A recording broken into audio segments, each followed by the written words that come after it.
பெருமதிப்பிற்குரிய பத்திரிகை மற்றும் ஊடகத்துறை நண்பர்களுக்கு வணக்கம்.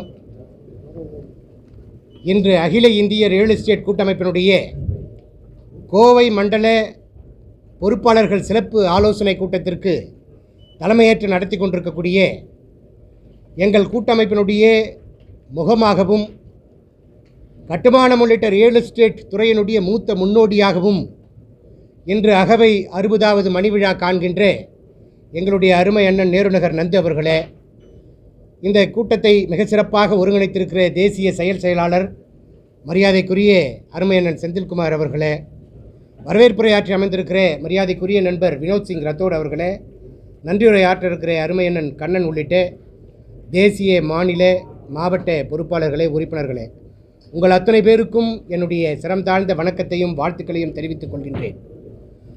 தற்பொழுது தமிழ்நாடு பத்திரப்பதிவு துறையில் அரசு நிலங்களின் மீதான வழிகாட்டி மதிப்பு குறித்து பதிவுத்துறையினுடைய இணையதளத்தில் ஒரு வரைவினை பதிவேற்றம் செய்திருக்கிறார்கள். இந்த பதிவுத்துறையினுடைய வரைவு பன்மடங்கு நிலங்களின் மீதான அரசு வழிகாட்டி மதிப்பு உயர்த்தப்பட்டிருக்கிறது. அதுவும் குறிப்பாக பொதுமக்கள் வசிக்கின்ற தெருவின் பெயரோ அல்லது அவர்கள் வாங்கி வைத்திருக்கிற நிலங்களுக்கான புலையன் சர்வே எண் அடிப்படையிலோ இந்த வழிகாட்டி மதிப்பு குறித்த வரைவு பதிவேற்றம் செய்யப்படவில்லை. பொதுவாக இந்த இணையதளம் சம்பந்தமாகவும் ஆன்லைன் சம்பந்தமாகவும் நகர்ப்புறங்களில் வசிக்கின்ற படித்த பெருமக்களுக்கு நன்கு தெரியும். ஆனால் அப்படிப்பட்ட படித்த பெருமக்களே அந்த நிலங்களினுடைய வகைப்பாட்டின் அடிப்படையில் ரெசிடென்ஷியல் கிளாஸ் 1, ரெசிடென்ஷியல் கிளாஸ் 2, குடியிருப்பு பகுதி, சிறப்பு பகுதி என்கிற அடிப்படையில் அந்த வரைவினை தமிழ்நாடு பதிவுத்துறையினுடைய இணையதளத்தில் பதிவேற்றம் செய்திருக்கிறார்கள். படித்த பெருமக்களே அதனை பார்த்து புரிந்து கொள்ள முடியாத நிலையில் கடகோடியிலே கிராமப்புறங்களிலே வசிக்கின்ற சாதாரண சாமானிய மக்கள் அந்த வழிகாட்டி மதிப்பு வரைவு குறித்து என்ன புரிந்து கொள்வார்கள், அவர்கள் என்ன ஆலோசனை சொல்வார்கள், என்ன கருத்து தெரிவிப்பார்கள் அல்லது என்ன ஆட்சேபனை தெரிவிப்பார்கள்? இது மிகப்பெரிய ஒரு பிரச்சனையாக தற்பொழுது உருவெடுத்திருக்கிறது. அது மட்டுமல்ல, காலக்கெடு வெறும் 15 நாட்களுக்குள்ளாக அந்த வழிகாட்டி மதிப்பு சம்பந்தமான சந்தேகங்களையும் ஆட்சேபனைகளையும் கருத்துக்களையும் தெரிவிக்கணும் அப்படிங்கிற விதத்தில் அவர்கள் ஒரு காலத்தை நிர்ணயித்திருக்கிறார்கள்.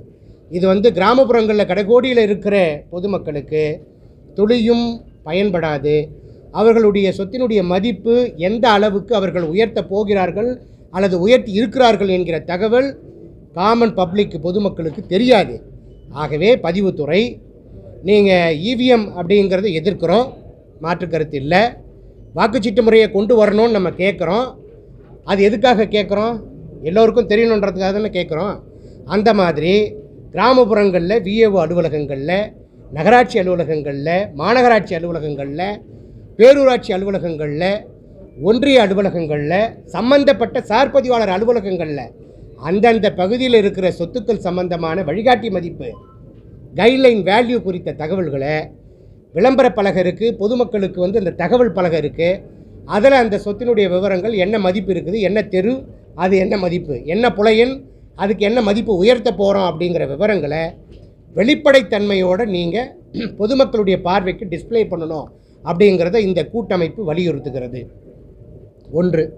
அடுத்தபடியாக இன்றைக்கு பொது அதிகார ஆவணம், விக்கிரய ஒப்பந்த ஆவணம், குடும்பங்களுக்கு இடையே ஏற்படுத்தக்கூடிய பாக பிரிவினையாக இருக்கட்டும், தான செட்டில்மெண்ட்டாக இருக்கட்டும், விடுதலை ஆவணமாக இருக்கட்டும், இப்படிப்பட்ட ஆவணங்களுக்கெல்லாம் பன்மடங்கு கட்டணங்களை உயர்த்தி இருக்கிறது. எங்களுடைய கூட்டமைப்பு என்ன நினைக்கிறது? பதிவுத்துறை வணிக வரியோடு சேர்ந்து இருப்பதனால வணிகத்துறையாக மாறிவிட்டதாக நாங்கள் கருதுகின்றோம். பொதுமக்கள் பெருமளவிலே மனம் குமுறுகிறார்கள். ஏனென்று சொன்னால் இவர்கள் உயர்த்தி இருக்கிற அந்த கட்டணங்கள் எல்லாம் விண்ணை முட்டக்கூடிய அளவிற்கு, கண்ணை கட்டக்கூடிய அளவிற்கு உயர்த்தி இருக்கிறார்கள். இதனால் பொதுமக்கள் பெருமளவிலே பாதிப்பு அடைவார்கள். எங்களை போன்ற கட்டுநர்களுக்கு எந்த பாதிப்பும் இல்லை. தேவை இருக்கின்றவர்கள் எங்களிடத்திலே வாங்குவார்கள், நாங்கள் விற்பனை செய்வோம். இப்படி அரசு உயர்த்துகின்ற அத்தனை கட்டணத்தையும் நாங்கள் யார் தலையில் சுமத்த முடியும்? வாங்குகின்ற பொதுமக்கள் ஆகிய உங்கள் தலையில் தான் சுமத்த முடியும். ஆகவே இந்த கட்டணங்களை எல்லாம் அரசு கவனத்தில் கொண்டு மக்கள் நலனில் அக்கறையுள்ள அரசாக இது செயல்பட்டு வெகுவாக இந்த கட்டணங்களை எல்லாம் குறைத்திட வேண்டும் என்கிற கோரிக்கையை எங்களுடைய கூட்டமைப்பு அரசுக்கு முன்வைக்கிறது. அது மட்டுமல்ல, நீங்கள் அடுக்குமாடி குடியிருப்புகளாக இருக்கட்டும், தனி வீடுகளாக இருக்கட்டும், முதல்ல வீடுகளை வாங்குகின்ற அந்த பொதுமக்களுக்கு நிலங்களை மாத்திரம் நம்ம பதிவு செய்து கொடுப்போம். ஆனால் கடந்த வருடம் 2023 அக்டோபர் மாதம் 10ஆம் தேதியிலிருந்து நிலத்தையும் வீட்டையும் சேர்த்து பதிவு செய்யக்கூடிய வகையில் காம்போசிட் வேல்யூ, கூட்டு மதிப்பு என்கிற அடிப்படையில் ஒரு திட்டத்தை கொண்டு வந்து நடைமுறைப்படுத்தி இருக்கிறார்கள்.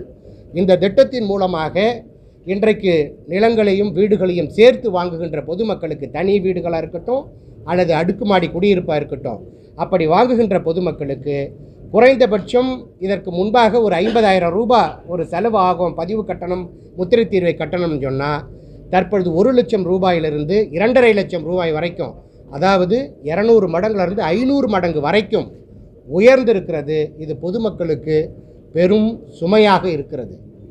அதுபோன்ற பதிவுத்துறையில் இன்றைக்கு ஆள்மாறாட்டம் மூலமும் போலி ஆவணங்கள் மூலமும் பதிவு செய்தால் அதை ரத்து செய்வதற்கு ஒரு சிறப்பு சட்டத்தை கொண்டு வந்தார்கள். முறையாக வரைவு தயாரிக்கிற காரணத்தினால் நீதிமன்றம் இடைக்கால தடை விதித்திருக்கிறது. போலி ஆவணங்களை பதிவு செய்வதும் பதிவுத்துறை தான், அதை கண்டறிந்து ரத்து செய்வதும் பதிவுத்துறை தான்.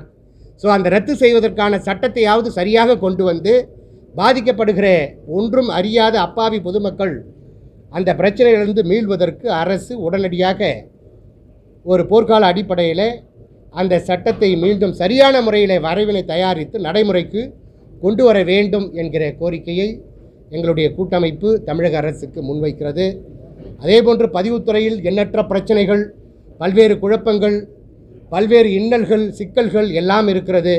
இதனை களைவதற்கு முத்தரப்பு குழு அரசு அதிகாரிகள், எங்களை போன்ற கட்டுமான மற்றும் ரியல் எஸ்டேட் சங்கங்களினுடைய பிரதிநிதிகள், அந்தந்த பகுதியில் இருக்கிற உள்ளாட்சி பிரதிநிதிகளை ஒருங்கிணைத்து சரியான வகையில் அந்த பதிவுத்துறையில் இருக்கிற பிரச்சனைகளை களைவதற்கு அரசு முத்தரப்பு குழு அமைத்து அந்த பிரச்சனைகளுக்கு தீர்வு காண்பதற்கு முன்வர வேண்டும்.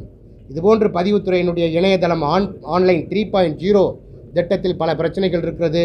தடை செய்யப்பட்ட நிலங்களை எல்லாம் பதிவு செய்வதற்கு தாராளமாக அதில் வழிவகுத்திருக்கிறது.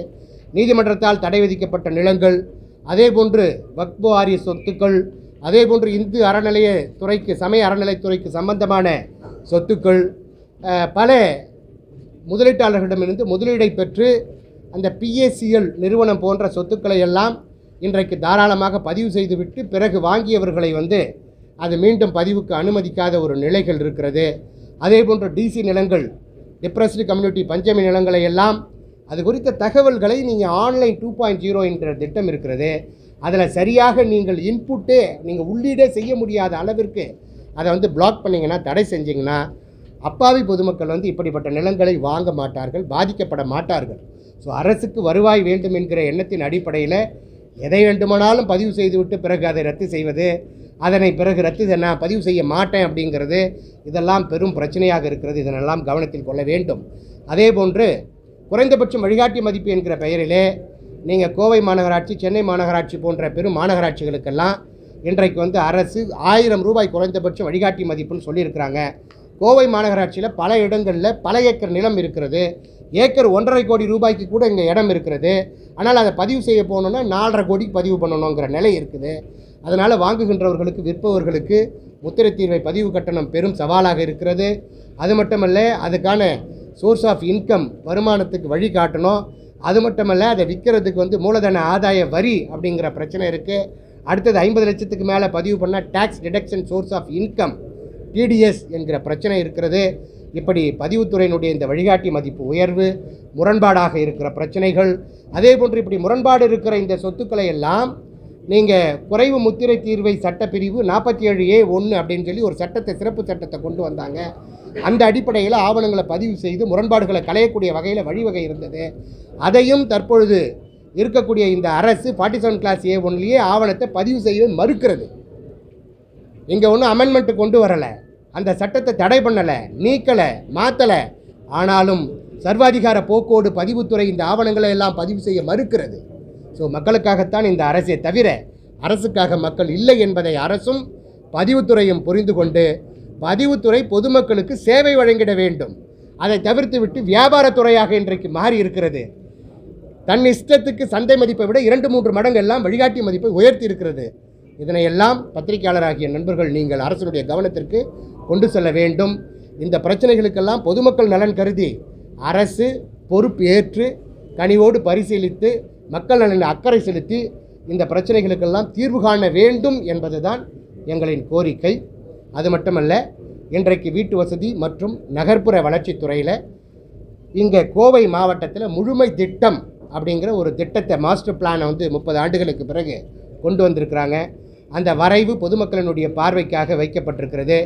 அதில் சமீப காலமாக 1-2 பொதுமக்களிடமிருந்து நீங்கள் எழுத்துப்பூர்வமாக கடிதத்தை பெற்றுக்கொண்டு அதை முடிவுக்கு கொண்டு வருவதற்கு முயற்சிப்பதாக பல்வேறு நண்பர்கள் எங்களுக்கு தகவல்களை தெரிவித்திருக்கிறார்கள். ஆகவே வீட்டு வசதி மற்றும் நகர்ப்புற வளர்ச்சித்துறை இந்த மாஸ்டர் பிளான் முழுமை திட்டம் மிகப்பெரிய வரவேற்க வேண்டிய ஒரு திட்டம்.